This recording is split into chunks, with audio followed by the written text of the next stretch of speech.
Surah An-Nas, surah pelindungan hati dan jiwa. Surah An-Nas ialah surah terakhir dalam Al-Quran yang mengajar kita memohon perlindungan kepada Allah daripada gangguan syaitan dan bisikan jahat. Melindungi daripada bisikan syaitan, memberi ketenangan hati dan jiwa, mengurangkan rasa takut dan gelisah, perlindungan daripada hasad dengki dan gangguan buruk. Sunnah dibaca sebelum tidur.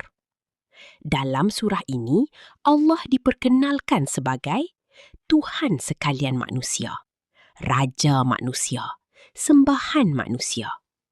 Surah ini mengajar bahawa hanya Allah tempat kita berlindung daripada segala kejahatan dan bisikan syaitan. Doa, Ya Allah, peliharalah kami daripada segala kejahatan dan bisikan syaitan, serta kurniakanlah hati yang tenang dengan mengingatimu. Amin.